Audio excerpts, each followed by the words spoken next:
Okay, folks, what is this? Good Tuesday morning. All right, that was weird. Okay, good Tuesday morning, everyone. Monica Corrado here, the Gap Chef. I'm here to answer your questions about gaps and also to talk a little bit about, let's fix this, talk a little bit about intro diet stage 4.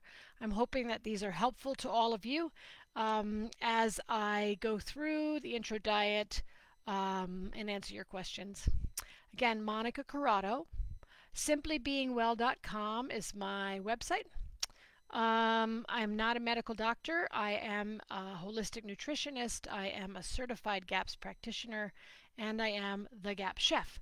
So my desire here is to make sure that I am accurately representing to you Dr. Natasha's work. Dr. Natasha Campbell-McBride, who wrote The Gut and Psychology Syndrome. And then, of course, we have Put Your Heart in Your Mouth. We have the Vegetarianism Explained. And we also have the Gut and Physiology Syndrome. So, again, here we are. Happy to answer your questions. I hope you're all well. All right. Hello, Anna Clara. Hello, Natasha. Hello, Hussein. Hello, everyone. All right, so let's get started with what it's all about, Alfie. So one more time with feeling. This is the chart that is in the featured posts for you. Wow, that one a little bright. Which is called the GAPS Introduction Diet Chart. You are welcome to download it, print it out, stick it on your refrigerator. It is 2 sides. It is 2 sides, and it goes through all of the stages. So, stage 4 is what we're on today, and stage 4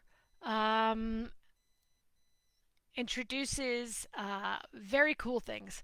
One of the things it introduces that many people miss, just like they miss stews and casseroles on stage 2, is stage 4 introduces roasting or baking meats. Roasting or baking, that is a cooking technique that you can start using for meat, poultry, vegetables, etc. Roasting and baking in the oven. That's fantastic. This totally opens up what you're eating in the intro diet. A lot of people tell me that they're sick and tired of soup, and I hear you. But, stage 2, we're doing stews and casseroles. And stage 3, we're bringing in sauteing, which is cooking on a pretty much low, medium heat with lots and lots of fat. That's a stage 3 cooking technique. Stage 4 is roasting and baking.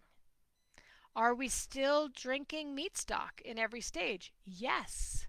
But the variety of foods has really increased, has really opened up for you so that you don't have to say all I'm doing is eating soup all day, because you're not in intro diet. So that's fantastic. You are roasting, you are baking in the oven. You could roast a chicken. You could roast a joint of meat. You could, a joint, which is also a roast. All sorts of beautiful things you can do in the oven in stage 4. We're also adding cold pressed olive oil. Olive oil, oh boy, I would love for you all to check out drtomcowan.com. drtom, T-O-M, Cowan, C-O-W-A-N. Boy, I could even put that in there, couldn't I? Let's do that. Let's see, drtom, C-O-W-A-N.com. You can check out his podcasts under Learning, and he talks a lot about, he just did one on olive oil. So we all know that in GAPS, we do not heat olive oil. We don't heat it because we don't want to ruin it. We don't heat it because we don't want to destroy the antioxidants and all the goodness in the olive oil. And so Dr. Tom Cowan, friend and colleague of mine for many, many years, has just done a fabulous podcast with an individual whose family has been producing olive oil in Greece for generations, and he talks about polyphenol, high polyphenol olive oil. Just take a look at it. Whether you like this particular olive oil or not, I really think it's educational so that you have more of a sense of why we don't want to heat olive oil on the GAPS diet. It's just another resource for you. So we add olive oil, cold pressed olive oil, right? We add it. And we use it to drizzle on the meat once it's already cooked, to drizzle on the roasted vegetables once they're already cooked, etc., etc. You can even put olive oil in your stock. It's delicious. Again, olive oil should be in a dark glass bottle, brown or green, never clear. Sometimes there are people who put olive oil in cans. Please make sure that they're not lined with BPA, right? And then, what else? Keep it in a cool, dark place and just use it to drizzle. It's like a supplement in a good way. It's like an added nutritional bonus for you, for your eating. Delicious, delightful. Right? We do not heat olive oil on the GAPS diet. Okay, what else is in stage 4? Juices. Juicing. Juice. So, stage 4, juice. We always start with carrot juice. We start by having just a little bit, maybe a tablespoon. We start by diluting it 50% with water, pure water. And we also can then, after carrot, we can add celery, we can add cabbage, we can add mint. There's all sorts of beautiful juicing recipes in both the Yellow Book and the Blue Book. And Dr. Natasha talks about high magnesium juice. She talks about juices that start digestion. She talks about all sorts of juices that you are welcome to try. You will need a juicer. Now, some people don't have a juicer and they use a blender and then they strain it. Just make sure you're not eating the fiber, the pulp, etc. All right. And always we know that juicing is on an empty stomach. What's the definition of an empty stomach? The definition of an empty stomach is 20 to 30 minutes prior to eating a meal, or 2 to 2.5 hours after a meal. That's the definition of empty stomach. So we're always taking juice on an empty stomach. Juice can be incredibly good in terms of minerals, mineral packed, and very, very good for cleansing. Cleansing. All right. So stage 4, one more time with feeling. All of the foods from the previous stage. Oops. Stage 3, stage 2, stage 1, and roasting and baking, new cooking technique, and adding in olive oil, new fabulous nutrient-dense oil for you, not cooked, cold pressed, dark bottle, etc. You start with just a little bit of olive oil and then you increase 2 tablespoons per meal. Yeah, that's 6 tablespoons of olive oil a day. Yeah, that's more than a quarter cup if you're doing the math. Okay. And then, of course, also in stage 4 is introducing what Dr. Natasha calls the basic bread, right? Basic bread made from ground nuts or seeds. Now, we've gone over this before where I talk about the fact that if you can't handle olives, Had some yesterday. If you can't handle almonds, you could maybe handle another nut. So we go from almonds to another nut, right? Maybe pecans, maybe walnuts, maybe cashews, maybe something else. Um, and if you can't handle any nuts, cannot tolerate nuts, then we move back to a seed, and the seed would be pumpkin seed or sunflower seed, or those are pretty big seeds. That's why we use them. It's hard to make like a loaf out of poppy seed, or little tiny seeds, right? So we know that it's really important to do something to the nuts or seeds that we're going to bake with. We know that from stage 3 when I talked about nut butter and seed butter and introducing that inside of a pancake, right? Very important to either soak or sprout or ferment those nuts or seeds prior to grinding, prior to baking that bread. Or you can grind first and then ferment that nut or seed flour and then bake. It's a lot about nuts and seeds, folks. One more time with feeling. Some people will never tolerate nuts or seeds, which is fine. What does not tolerating look like? They always get bloated. They always get cramping. They always have diarrhea. They always get constipated, etc., etc. So see about whether or not you tolerate nuts or seeds. We also remember 2 things that I said last week, which is Dr. Natasha has talked about the fact that nuts and seeds can feed yeast. So if you have a yeast issue, maybe you want to stay away from them for a while. And nuts and seeds can suppress immune function. Check those out. So if you have any of those issues going on, you may want to just skip the old nuts and seeds for a while. Not a problem, right? All right.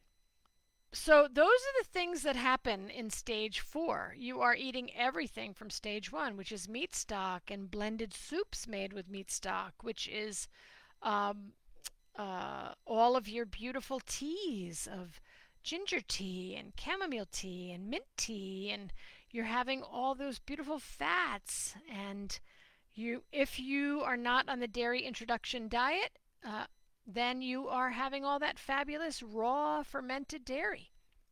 Stage 1.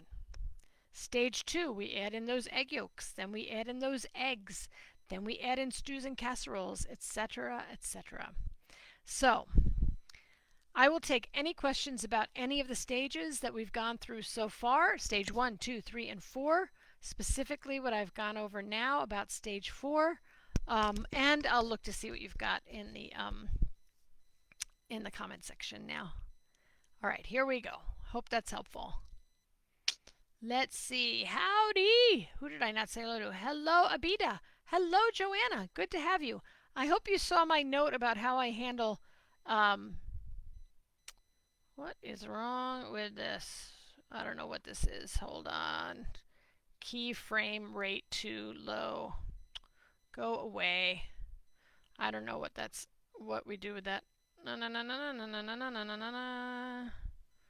I don't know anything about all of that, so I'm going to get rid of it. I hope you guys are able to see me.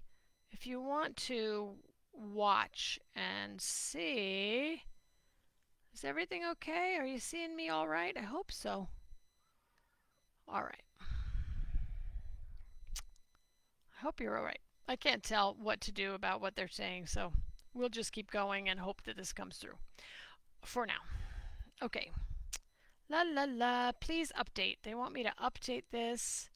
Too low. Learn more. Hold on. What do they want me to do? Requirements.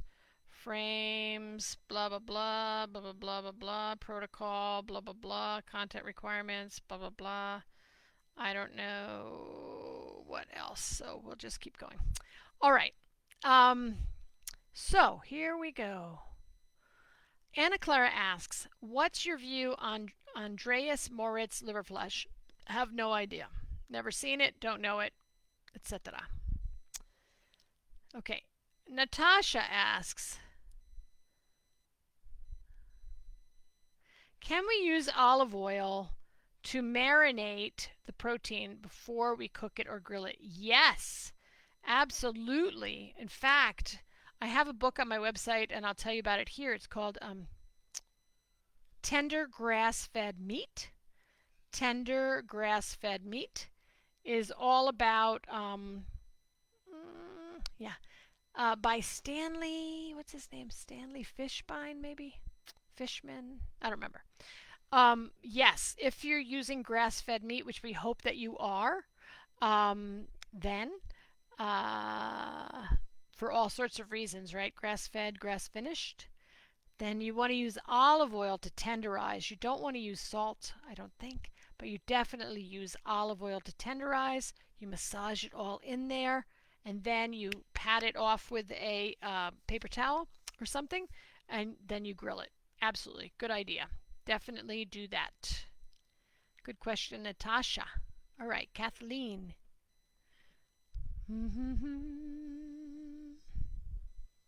Go away. Kathleen, hey, Kathleen. I think I sprouted my almonds as they fermented. Is that possible? Absolutely. Yep.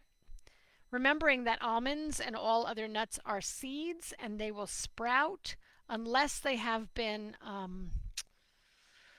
what can I say? Unless they have been, I don't want to say destroyed, but unless they have been damaged by the shelling process, such as walnuts. There's another one that won't sprout. I wonder if pecans won't sprout either. But yes, that's not a problem. They could sprout during that time. All the better for you. Fabuloso. Good for your digestion. Good, good, good. Hey, Rosa Maria. Hello, Alexis. Hello, Anna. Okay. Rosa Maria asks, could gas be an intolerance? Yes. So gas. I should probably talk about gas. So usually what gas is, well, gas is always a sign that the body is of one of two things. Either one, the body is struggling to break that food down, and so the food is putrefying in the gut, such as protein. If you don't have high enough stomach acid production, which I've talked about before, and which I have a stomach acid video for you and all sorts of other things, then meat will ferment and putrefy. Yuck. Rot is a good word in your gut. And that could make very, very smelly gas, right? So if your body is having a hard time breaking down a food, then you will have gas. You may also have cramping because of that gas. If your body, if you have a lot of pathogenic microbes, they can give off gas also. So, two things to do. Make sure to maximize your digestion. That means make sure your stomach acid production is high enough. You can do that many ways. I've gone through many, many ways. One is to have bitters before a meal. One is to take hydrochloric acid, but that's usually last. There's lots of things to get your stomach acid up. You can also take digestive enzymes, people, on GAPS. They're fine to take. Good idea. Take some digestive enzymes. So you want to maximize digestion. You also want to change out your flora. You want to make sure that your flora is, let's see, you want to make sure, I'm sorry, I'm reading something from Facebook. You want to make sure that your flora is full of good guys, beneficial bacteria, beneficial yeast that will help to break down your food. Yeah, I hope that's helpful. All right, let's see what else. I'm going down, down, down, down, down. La, la, la, la. Can they cause inflammation? Can nuts cause inflammation? Sure. I mean, remembering that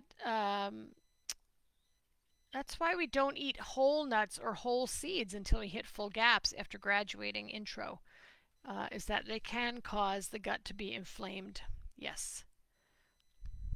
All right. Especially if we can't digest them easily. So we've got.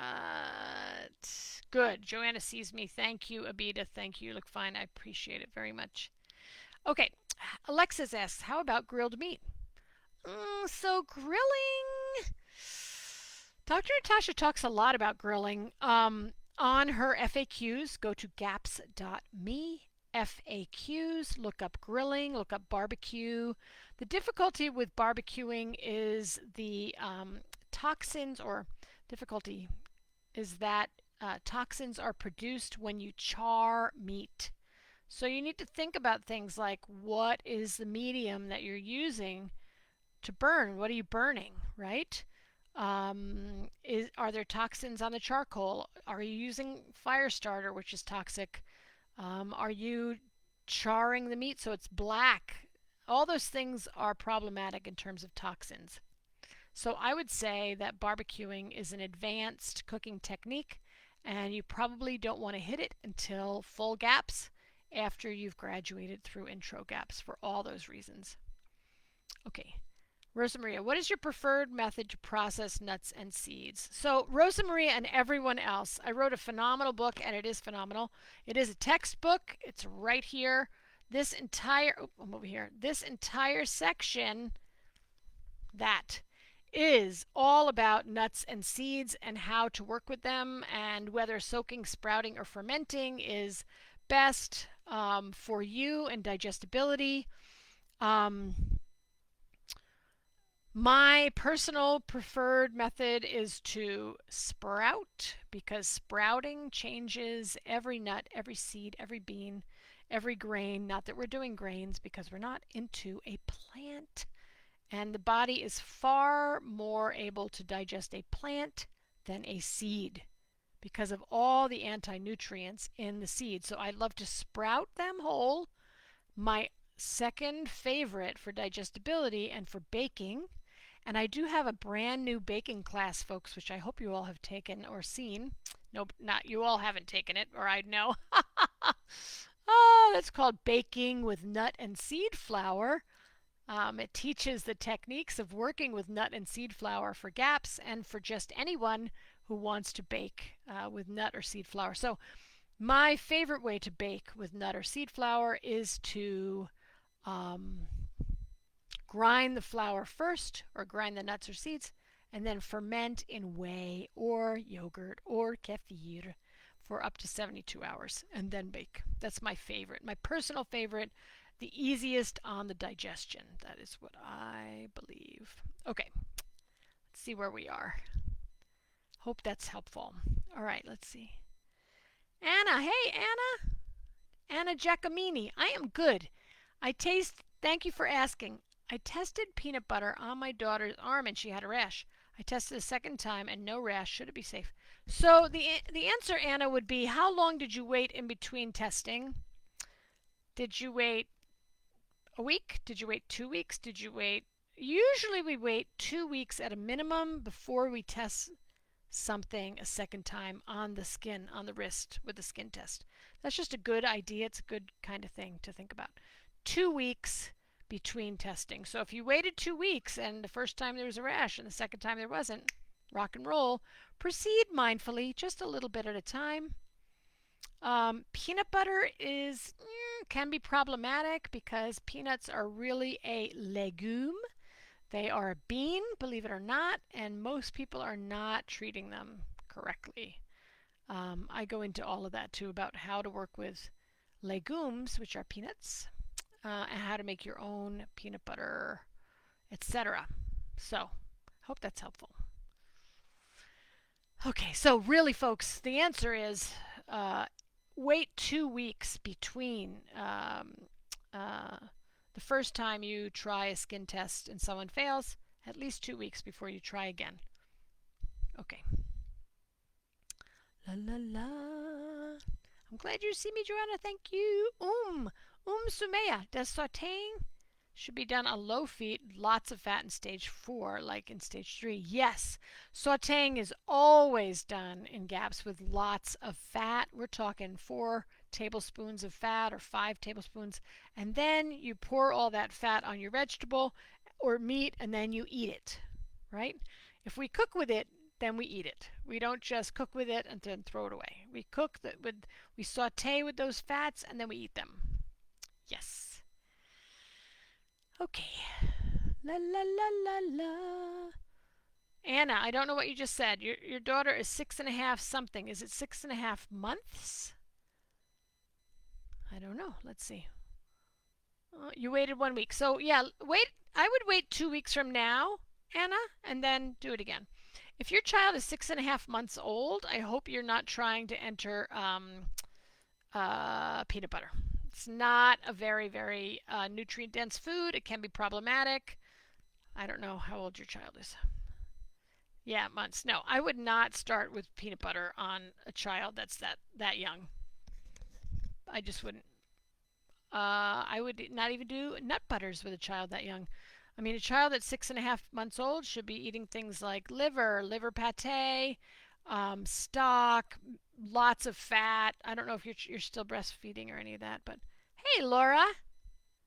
You're welcome, Rosa. Okay, let's see. Where are we going? Hey, Natasha. Hey, Faria, you're here. Woohoo. Okay, Natasha asks, on stage 6, can I send my toddler to preschool a fresh squeezed orange juice or any kind of seasonal fruit? Can you send your toddler? I wouldn't ever give a child that much orange juice without modulating it with fat. Orange juice is wonderful, but it's total sugar, folks. All sugar. It's sugar, sugar, sugar. If you're ever going to give sugar, please modulate the sugar impact with fat. So that could be coconut milk, probably not an intro. That could be creme fraiche. You could make it into a smoothie, do something like that. On stage 6. So stage 6 is definitely raw fruit. It should be peeled, and you always start with a raw apple. So stage 6, you could definitely send raw fruit. Watch the stool. Make sure that there's no undigested fruit in the stool, right? So, yeah, I know I just made a great big, probably like a oops. Like everybody's like, what? Orange juice is sugar. No one should drink orange juice straight. Did I say that? I did. Cut that orange juice half with water. Cut it with 2/3 water. Or make it into a smoothie by adding creme fraiche, by adding some kind of fat to modulate. Modulate means slow down, right? Modulate. Instead of having a big blood sugar, like a spike and a crash, from having orange juice, you modulate the sugar impact. You make it easy on the blood sugar by adding fat. Everyone should be doing that. Okay. I hope that's helpful, Natasha. Okay.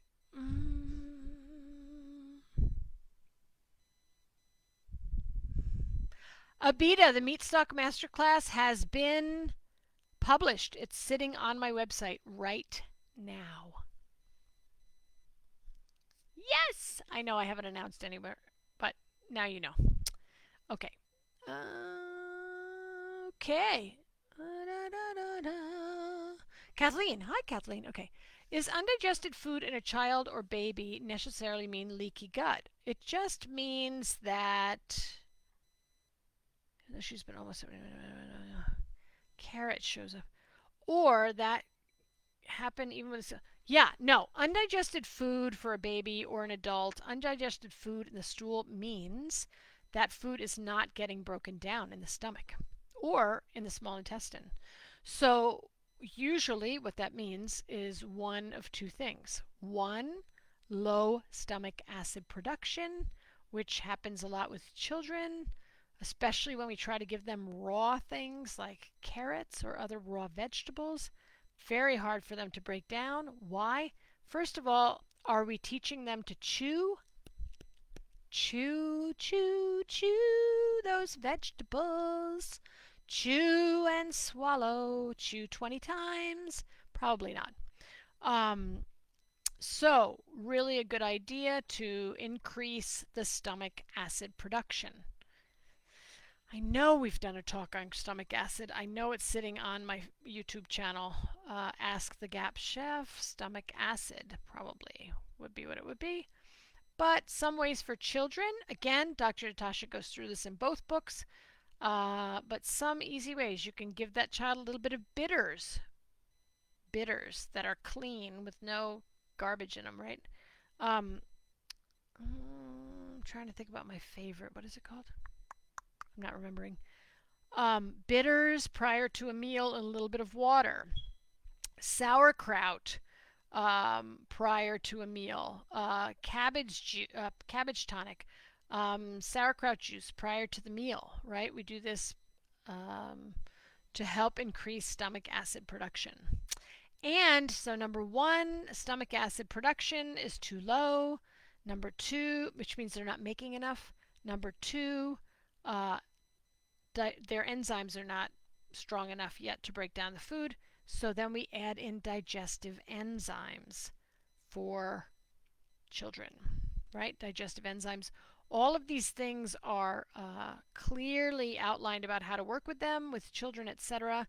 And certainly the blue book is very, very good on it, and the yellow book. Let me see what I can find. These would be found under, what does Dr. Natasha call it? She calls it, it's probably under yellow book, digestive enzymes, page 287. She will go through all of this. 287, trying to find it for you so I can just check it out. 287. So she will go into why it's so important.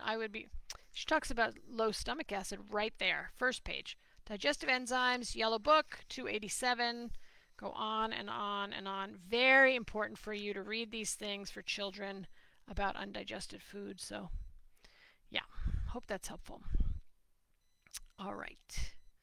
Is there something we should do? Hi, Joanna. Is there something we should do to our kefir grains to keep them working optimally? Do they ever need to be broken up into smaller pieces? Kefir grain maintenance looks like what? I love that question. So, I have not heard that we need to break them up. I have some folks who have kefir grains that are like this big, huge. They're like that, and they work just fine. So I would say that the most important things for kefir grain health is to make sure that if you're using raw milk, you keep using raw milk. If you're using pasteurized milk, you keep using pasteurized milk. You don't try to go between them without understanding that you're going to have a blip in the kefir strength, if you will. I would really encourage all of you to jump on culturesforhealth.com. They have many, many, many educational videos about how to work with kefir, how to work with yogurt, how to work with raw milk, blah, blah, blah. So I would look there. Joanna, I have not heard that you have to break them up at all. I just know that it's important to rinse them off every once in a while. Watch it, folks. Do not use chlorinated water to rinse your beloved kefir grains. You will kill them. So some people might be doing that. You want to use a nice a spring water, a filtered water, certainly without all of those chemicals. All right, let's see. They keep yelling at me. Facebook does today. I don't know why. Let's see what else. Abida, I hope you heard me about the masterclass. So exciting. All right. Let's see. Faria asks, can I render tallow that has been in the fridge for a few months that has not been rendered correctly? Like re-render it? Sure. The great thing about all of these animal fats, folks, is that they don't go rancid very easily. They're pretty darn hardy, which we love. So you could take that. Let me go to another place. If that tallow smells rancid, means it smells bad to your nose, you'll be like, ugh, throw it away. You can't fix that. You can't take, no one can take a rancid fat and unrancify them. Haha, that's not really a word, but you know what I'm saying. You can't make something not rancid that is rancid. So use your nose, use your eyes, use your nose to test it. Does it smell bad? If it does, throw it away. Um, does it look bad, like it's got mold on it or something? If it has mold on a tallow in the fridge, just scrape it off. You should be fine. Um, I'd scrape far under it and throw it away. And then just put it on a very, very low heat. Low heat, melt. Then strain through a cheesecloth and a fine mesh sieve into a jar of some sort, glass, ceramic. Yeah, should work. All right. Okay. Kathleen said, didn't even consider low stomach acid in a baby. So what that also would say, Kathleen, is that, and everyone else, is that the child is not ready for that food. If that food is showing up in their diaper, they don't have the means to process it yet. Back off, wait another month or two, and then start again. Just a thought, right? Okay. What about undigested chia seeds? No one should be eating chia seeds. Did I say that? Oh my God. I know, terrible, right? Scary. So, chia seeds, eh? Chia seeds, if you eat them, would be a full GAPS food after having healed and sealed the gut by going through intro stages 1 through 6. Chia seeds are very difficult because they cannot be soaked, sprouted, or fermented that I'm aware of, unless you make a chia pet. I'm dating myself, but maybe somebody else is going to laugh besides me. So chia seeds need to be either soaked or sprouted or fermented. Let's see. And I don't think you can do that because they're mucilaginous. So, yeah. Certainly I wouldn't have chia seeds given to a child. Yeah. Make sure your stomach acid is high enough. Yeah. So let's think about that for a moment, folks. You're probably all like, what? Why can't we have chia seeds? Because we remember that that part of what we're trying to do in the GAPS diet, folks, if you remember, certainly when we start on intro, there is no fiber. There's no fiber. Seeds are fibrous by nature. They're like little tiny rocks that are going through your gut, right? So, sorry, I'm looking at my window and thinking I have to fix it. Okay, so we don't want any fiber going through the gut and acting like sandpaper on the gut when we're trying to heal it. So I just offer you that thought about why, right? Why we don't do fiber on intro. Why we have this slow, methodical, step-by-step, stage-by-stage introduction of different cooking techniques on this diet. That is why, because we cannot heal and seal an area that has been injured if we continue to injure it with things that are high fiber. Another reason why high fiber coconut flour is not a GAPS food. Meaning, coconut flour that is bought at a store is a very high fiber food. Why do we not use it on GAPS? Because it's like sandpaper, right? Okay. I hope that's helpful. All right, so I'm saying that chia seeds are a very advanced food and probably should not be on anybody's diet until they've been healed and sealed for a very good long time, like 2 years. Okay, let's go to Alexis. I have to look to find information on bacon, when or if we can eat it. Not cheap bacon, but no nitrates. So bacon would be really good quality bacon from pastured pigs, obviously, no nitrates, no nitrites. When could you have bacon? I would put bacon in stage 4, frankly. Why? Because you could roast or bake the bacon on so you would take a cookie sheet pan, line it or baking pan, line it with parchment paper, put on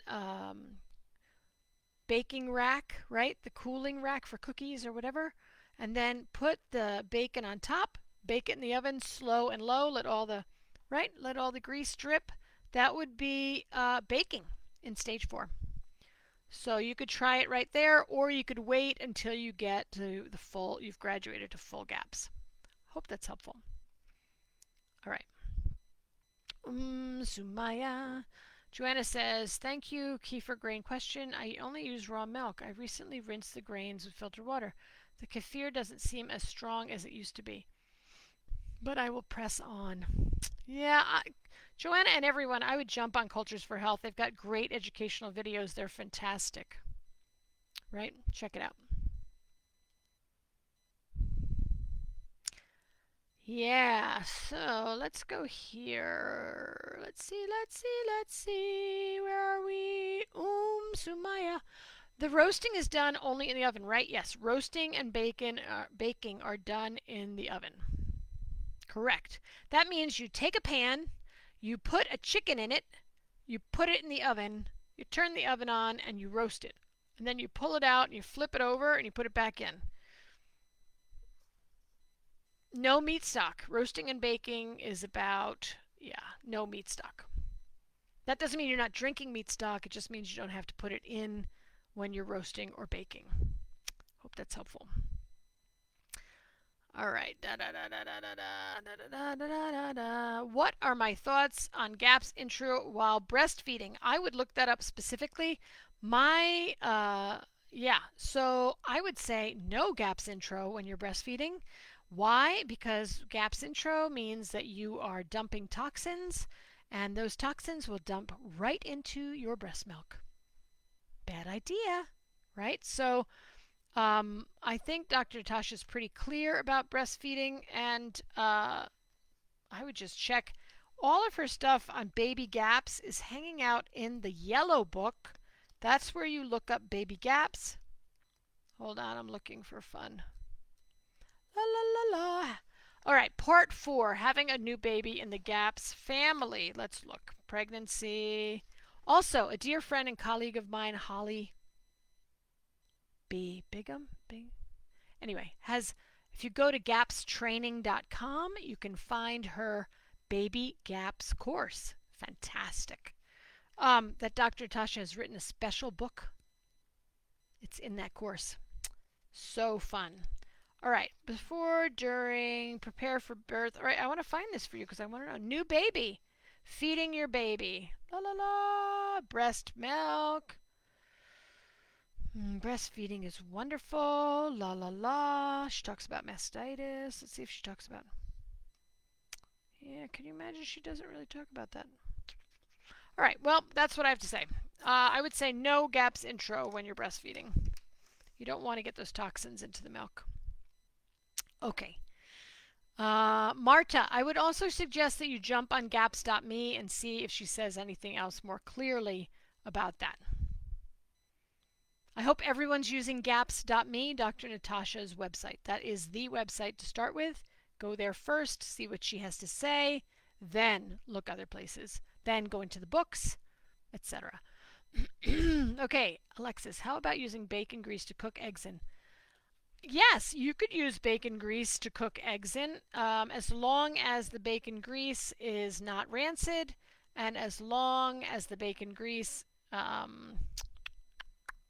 is from clean bacon, right? Yeah. What about sensitivities to egg? So Anna, have you read the book? Right? So these are questions that would be definitely answered by Dr. Natasha in either yellow or blue book. I'll answer it here. What about sensitivities to egg, including raw egg yolk in children? Do you just move through without eggs? No. So, yeah, this is a very, very good question about eggs. Remembering, I think I talked about this a couple weeks ago. So, the same principle for nuts and seeds applies to eggs. Many, many, many people who cannot tolerate chicken eggs can tolerate duck eggs. If they can't tolerate duck eggs, they can tolerate turkey eggs. If they can't tolerate turkey eggs, they can tolerate quail eggs. I really encourage you to try another egg. So, and in fact, even within chicken eggs, I would be making sure that you are trying chicken eggs that are clean. I'm sure you're doing that already, but this is really important. We need to think about what are the chickens eating that is landing in my eggs that my child or myself may be reacting to. So, no, we just don't just move through without eggs. We stay on stage 2 and we try a different egg. And we remember. So let's say the child doesn't tolerate chicken eggs, and you have tried chicken eggs from this farmer and that clean source and that clean source, and chicken doesn't work. What do? You wait 2 weeks or longer, then you find a duck egg, you start with the yolk, you do a sensitivity test, and you see if the duck eggs work. And what do we start with? We start with a drop in a bowl of soup. This is very important, folks. If you could just get this piece and let everyone know, when we bring in a new food that we're a little bit like, I'm not very sure about this, we bring it in with just a drop, pardon me, just a drop in the whole bowl of soup. We don't like say, oh, pass the skin test, let me give them a whole yolk. We never do that. We always start with just a little bit, and we start with it inside of something else that we know they already tolerate, so that so that it's not a huge impact on the body. So really good idea. Really good idea for you to start very, very slowly. And try to get through stage 2 with eggs. Now, if there's an anaphylactic issue, we obviously do not try to introduce eggs. Right? But we need to remember that in every species the protein will be different. In every species, meaning a chicken egg is different than a duck egg, is different than a turkey egg, is different than a quail egg, is different. So really it's our job to try and find out what egg really does work. And not just skip off to stage 3. Stay on stage 2. Figure it out. It's a really good idea. Again, unless it's anaphylactic. So obviously with anything anaphylactic, we skip that food and we keep working the diet, more and more meat stock, more and more fat, more and more meat stock, more and more fat, more and more fat, cultured dairy, whatever it is. And then we try the food, if we want to, after several years of gaps in a controlled environment, right? Hospital, doctor's office, if you want to do a challenge. You can try it. A lot of moms have, and they've done very well. Okay, I hope that's helpful. All right, let's see what Laura says. Laura, any ideas on how to make gravy? I roast a whole chicken in the slow cooker without liquid. Yes, that is the best. Okay, the juice left from it is so delicious, but would be great as gravy. So sometimes what people do is they use, what can I say, pulverized cauliflower to thicken. That's a nice thing. Remember, we don't have anything really to thicken with. We can't use arrowroot. We can't use flour. We can't use cornstarch. All of those things are not GAPS compliant.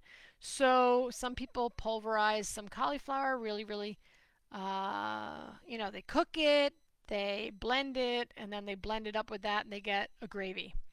I'm trying to think if there's anything else. Mostly it's cauliflower that they use that I'm aware of. Other people just take that beautiful juice and they let it cook down and it gets thicker. But, you probably don't want to lose a lot of volume. Pulverized mushrooms are great, Laura. Great idea. Yep. Okay. Anna wants to know, is salmon roe a good option of egg too? Salmon roe is excellent to have in the diet because it's so nutrient dense. It does not qualify as egg. I know it's fish eggs, but it's in a different. We need to do poultry eggs on stage 2. So definitely, you can definitely have salmon roe. I really encourage it, especially for children. Great for brain function. Amazing for brain function, nutrition for brains, for the brain, but it doesn't qualify as a poultry egg. So good question. Great question. Thank you. All right. Marta says, why has this information been lost in society? What information, Marta? It seems people groups ages ago. Hold on. We're very, yeah. La la la la. Let's see. We're very healthy because they were familiar with how to prepare food properly. Why is it that this information isn't common? I feel so alone. I'm sorry, Marta. Why? Because, golly, I've been teaching this for more than 20 years now, how to cook real food and why it's important to cook real food. And why was it lost in society? Because it's not fast, it's not easy, and because of the industrialization of agriculture. I mean, right? That all happened right after World War II. Sad but true.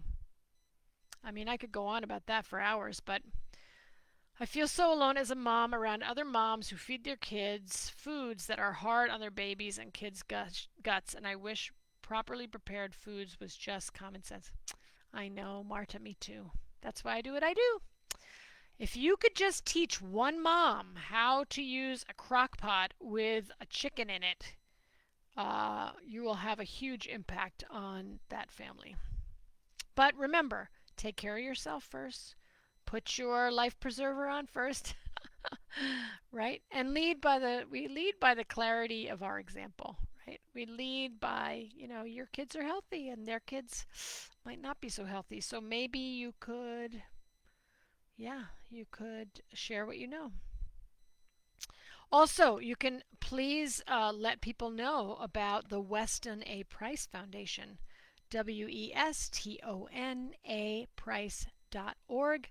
There are local chapters all over the world that are just exactly about this, connecting people to food and farms. It's a wonderful thing. So westonaprice.org. Look for local chapters. Yeah. Also, if you're in the U.S., there are some wonderful naturally, what is it called? Holistic moms groups, things like that. Yep. All right. Let's see. We got a couple more questions. Here we go.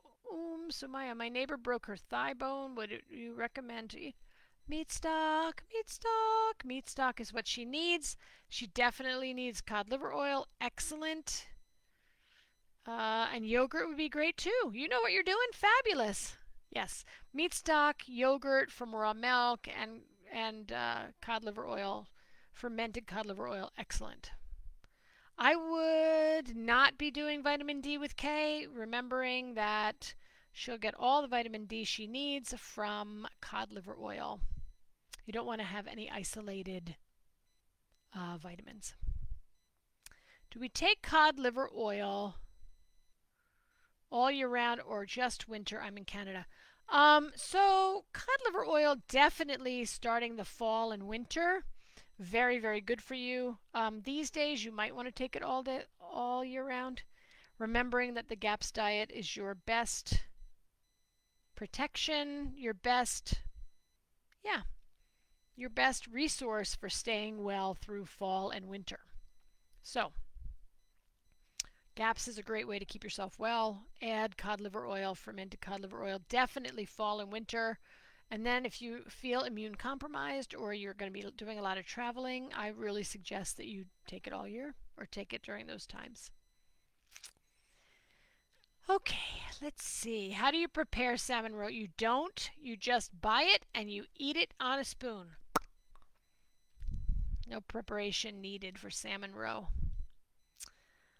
Okay, let's see. I love the Weston A. Price Foundation. It's how I heard about GAPS. Excellent, Marta. I'm very happy to hear that. Okay, Leonie. Hey, Leonie made it. I've had a dental emergency with an excruciating abscess. Sorry.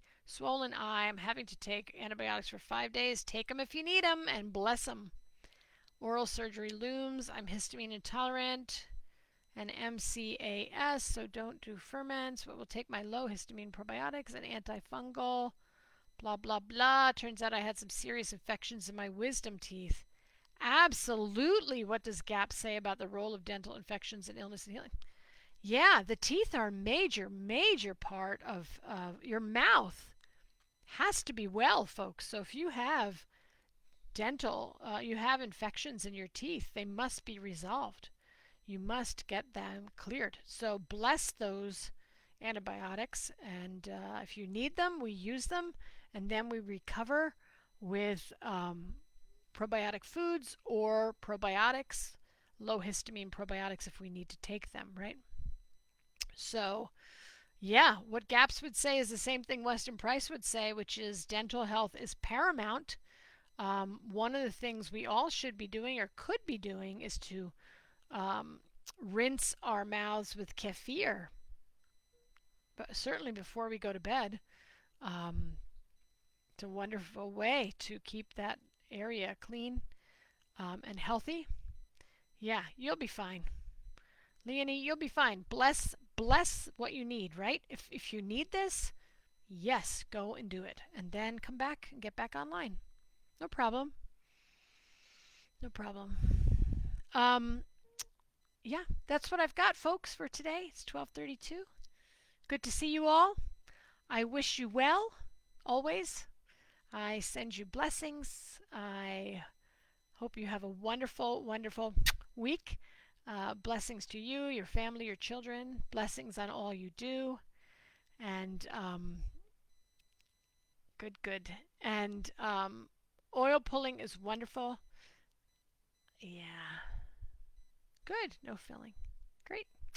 Yeah. So blessings to everyone for this week. I will see you next Tuesday. Same GAPS time, same GAPS station. If you will, take care of yourselves, take care of each other. Remember that the body is incredibly resilient and will come to balance if we give the body what it needs. Clean food prepared in a way that maximizes nutrient density. And please do take a look at all the featured posts on our page. I have resources there for you to download, for you to read. I've just put up a whole new section on culturing dairy questions, etc., etc. And I do invite you to take a look at my meat stock masterclass. That is 81. Is it 81? I don't know. More than 9 hours of video, 81 lessons, all sorts of good things. All right. Blessings to all of you. Be well, and I will see you next week. Bye now.